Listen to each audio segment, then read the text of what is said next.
Joining us now is Ojinika Ojiokwe with stories trending around the world. Hello, Jinx. Let's make it louder. Good morning. Great morning to you, Great Malabite. Great Malabite. You know I said Great Malabite twice, and you guys will know the reason why I'm calling this man the Great Malabite.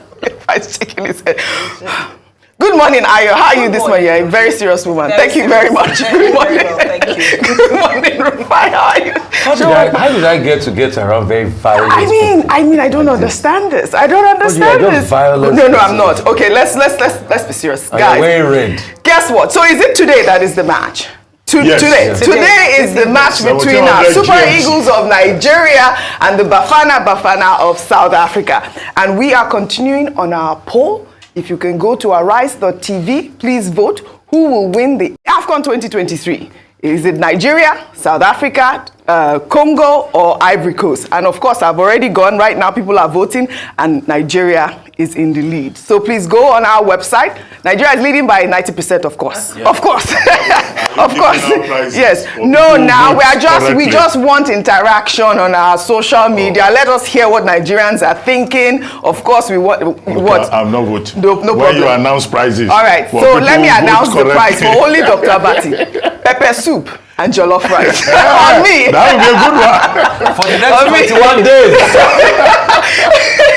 Rufai, I need to breathe. I know I laugh too much. I need to breathe. Relax, Rufai. Soup and jollof rice for the next 21 days. So I heard you guys earlier were discussing sexual intercourse on television. 21 don't days. Get her excited. No, she's going to get excited. Don't worry. We're ready for Ayo this morning. We're ready for Ayo. We're ready for Ayo. Wow. Because some women in Port Harcourt, River State, took to the streets on Monday to decry the incessant state of power supply, which has left them in darkness.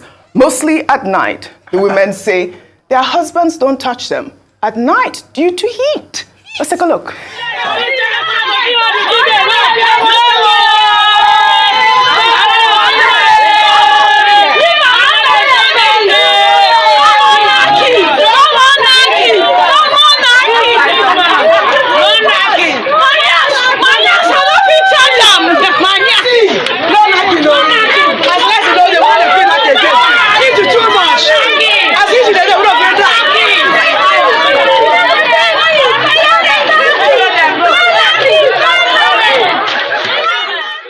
No more intercourse. Sim Fubara, this is a serious situation. Federal government, this is a serious situation for our women. Because, you know, earlier this week, that video was trending because, of course, it's World Cancer Day. And the doctor was advising men, Rufai, yes, Dr. Abati, yes, to have sexual intercourse at least 21 times to prevent prostate cancer. 21 if we can, 21 times in a month.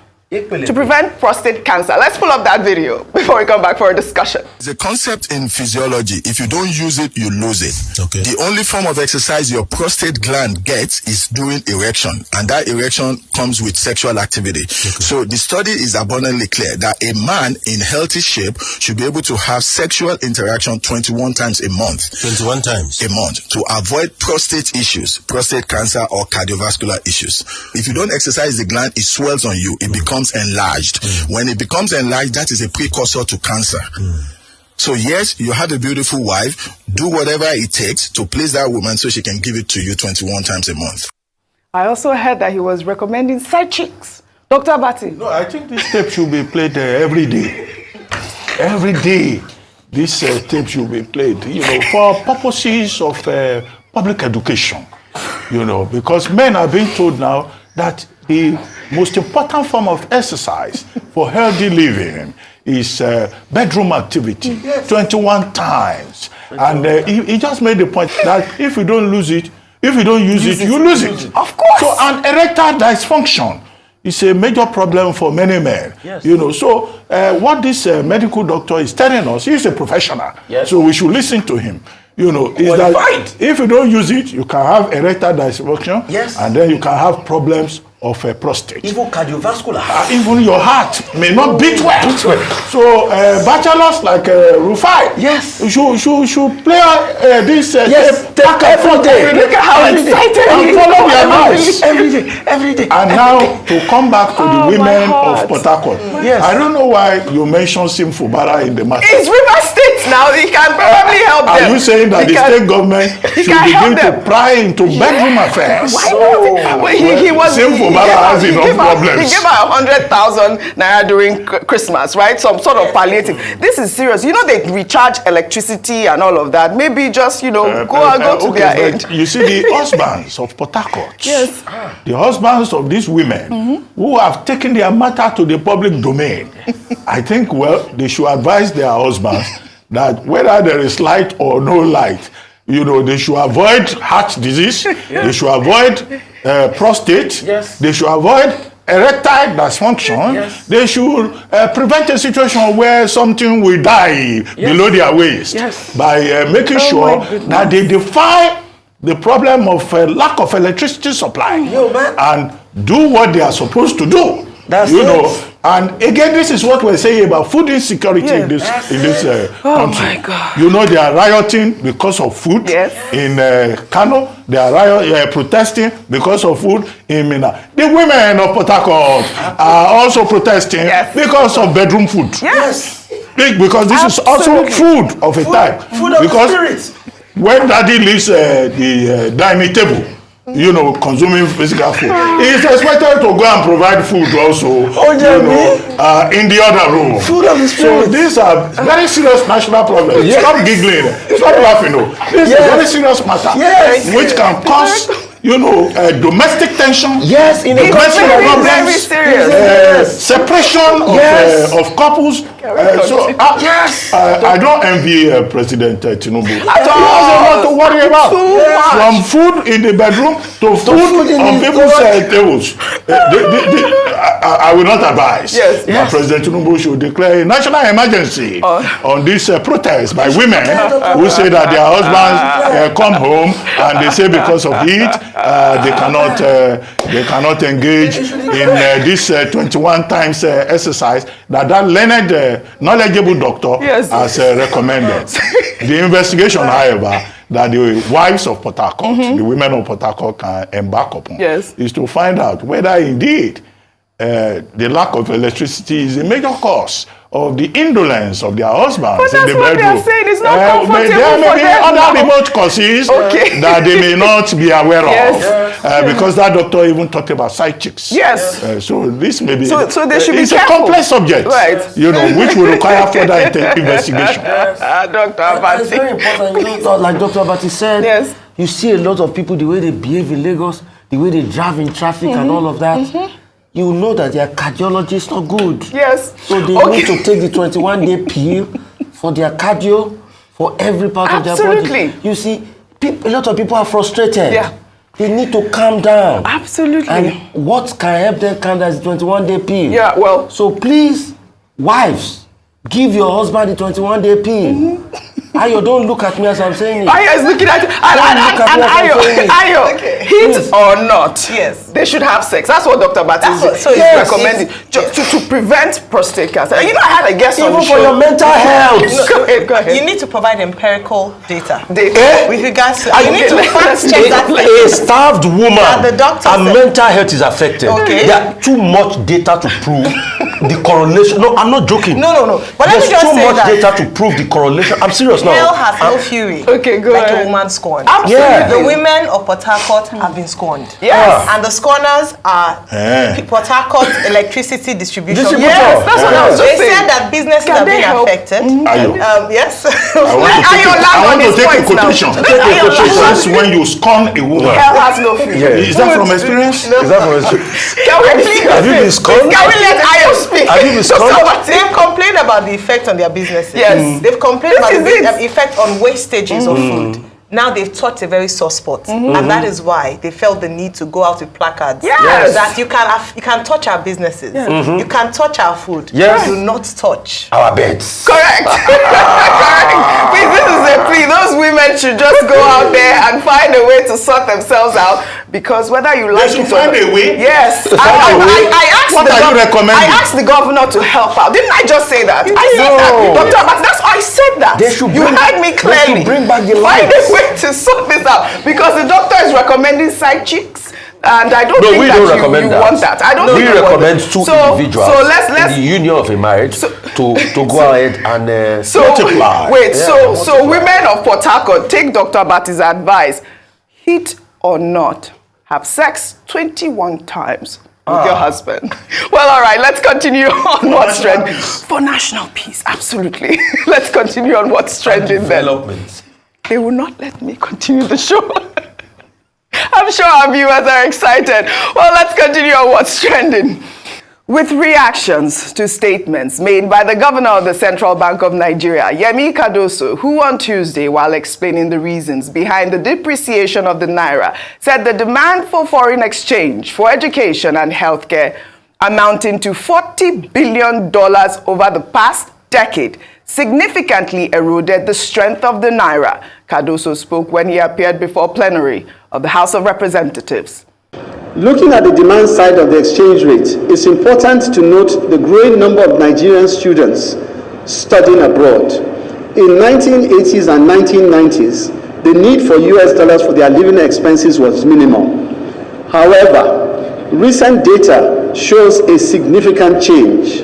According to UNESCO's Institute of Statistics, the number of Nigerian students abroad increased from less than 15,000 in 1998 to over 71,000 in 2015. It is crucial to highlight that between 2010 and 2020, foreign education expenses amounted to a substantial $28.65 billion, as per the CBN's publicly available balance of payments statistics. Similarly, medical treatment abroad has incurred around $11 billion in costs during the same period. Consequently, over the past decade, foreign exchange demand for education and healthcare has totaled nearly $40 billion. Notably, this amount surpasses the total foreign exchange reserves of the CBN. All right, Yemi Cardoso has quoted these statistics for transparency in the demand and supply of foreign exchange. But obviously, Nigerians have, said that he's, blaming the fact that, $40 billion have been used in over 10 years by, for education and the health sector. Well, let me pull up a tweet from user Spotlight Abe, who posted a video where Peter Obi talked about how brain drain can be an economic gain with the caption, Yemi Cardoso conveniently told a single story today by trying to blame Nigerians studying abroad for naira depreciation when they themselves have zero frugality, zero consideration, and zero commitment to cutting costs of governance. He also forgot how much foreign remittances these same people make into the economy. Everywhere in the world where there's been a brain drain, actually, if they do the right thing, you know what will happen? All those brain drain, I tell them, they will be brain gain. Because they will be the first investors to come back when I and Daddy start turning around here. They will come back with their investment. The first foreign investor you attract in any country is people who have left from your system, who have made money abroad. When they now see opportunity here, they will come back. Like I always say, when people go at that's what remittances, I said we'll double it. How are we going to double it? When we produce a conducive environment for them to bring more money. Today they are remitting only 5% of their income. They will remit 10 to 20. So they start coming back to invest here. It is more conducive. They start coming back for holidays and everything. And we will do that. So brain drain will be brain gain in the future. Watch it happen. All right. We also talked about the fact that, we're not even getting foreign exchange into the country because we don't have schools that, can attract those foreign exchange. It's really all about our reserves at this point. But, Nigerians are still talking. Let me take another tweet from Nigeria Election Police, who wrote, "They know how to analyze and read numbers, but what lesson are we learning from it all?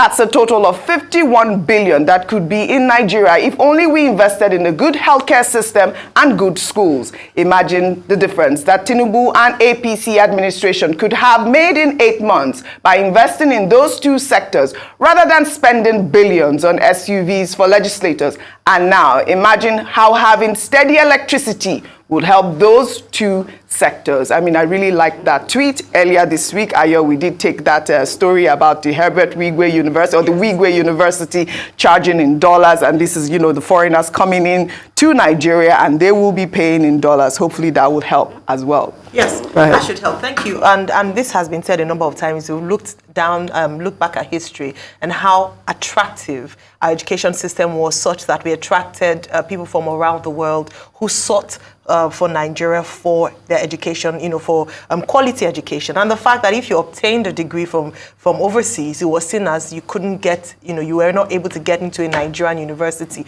When we talk about universities like University of Ibadan, Ife, as they call Great Ife, Great now Obafemi Awolowo University, University of Nigeria, Nsukka, and so many others like that. We attracted not just students, but also faculty, quality faculty from around the world. However, I do think there's a very salient point in what Mr. Peter Obi said in that interview. And I alluded to that point earlier on with regards to the fact that we can turn around this Japa syndrome, whereby we're having a lot of Nigerians going abroad. Yes. By making it attractive for them to come back. Why would a Nigerian who's gone abroad, yes, we already talk about the fact that we should make our education system better and build institutions so that people would rather stay here than take our money abroad. But even very important is, how do we attract those talents back home? Yes. So they've gone abroad. They've gone to some of the best schools in the world. They've gained experience, gained knowledge, been exposed to, global talents from all around the world. How do we make? There was a time, I think, about 10 years ago, when there was a syndrome, a huge syndrome of Nigerians coming back, young people coming to set up businesses, small businesses, and we're thriving. But unfortunately, the environment, the climate is not friendly anymore. So that's perhaps something we can look at. Well, we've complained about Japa enough. Let's see how we can get our Japa, or people who've lived abroad for many years, to Jakpada, as they say, Absolutely. to come back home and build the nation based on the skills and talents they've gotten abroad. I do hope we'll fix the education system and healthcare system. Well said, Ayo. We'll take another story. The Kogi State government has accused the Economic and Financial Crimes Commission of desperately trying to tarnish the image of Yahaya Bello, the former governor of the state. The state government said the EFCC, in an amended charge before the court, included Bello's name and accused him of diverting state funds to the tune of 80 billion naira in September 2015. The commission also claimed that Bello is at large. Kingsley Fanwo, the state's commissioner for information, described the claims as ridiculous and laughable, as Yahaya Bello only became governor of the state in 2016 and could not have conspired with anyone in the government house to divert funds. He further described the EFCC as an agency infested with persons whose intents disagree with the noble intention of President Bola Ahmed Tinubu to defeat corruption in Nigeria. I mean, what can I say? When I saw this story, I was like, now, wow, this type of accusation and allegation, apparently the person that was supposed to be, investigated had Bello in his name, and they, called Yahaya Bello. I mean, the case is still in court or whatever it is, but it just goes to show the, the level of, what sort of transparency is this agency coming up with at this point? But in the meantime, a video that has since gone viral showed the newly inaugurated governor of Kogi State, Usman Ododo, allegedly ordering political stakeholders in the ruling All Progressives Congress to prioritize the authority of his predecessor, Yahaya Bello. In the event, he gives an order that conflicts with that of Bello's. Let's take a look.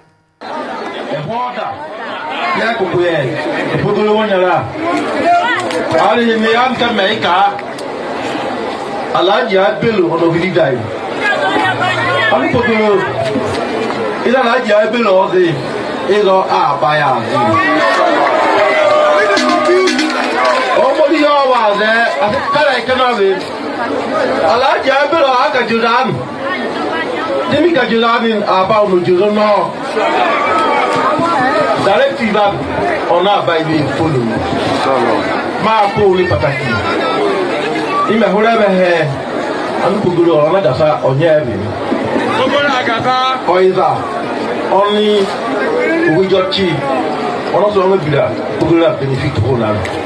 all right, this story has been out there. There was another story that was trending about office of the former governor, which the Kogi state, has debunked at this point. But this video has been out there for about a week and a half now, and we haven't heard anything from the, the newly inaugurated governor saying that he did not order anybody to, obey the governor's, his predecessor's orders. I mean, they said that he made this video because he didn't want the situation that happened in Rivers State to happen in Kogi State. That's the story that they're saying.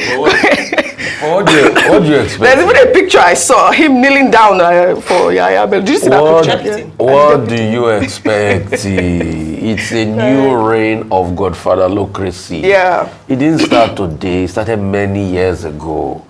In fact, even the elections in the late 70s, people had godfathers.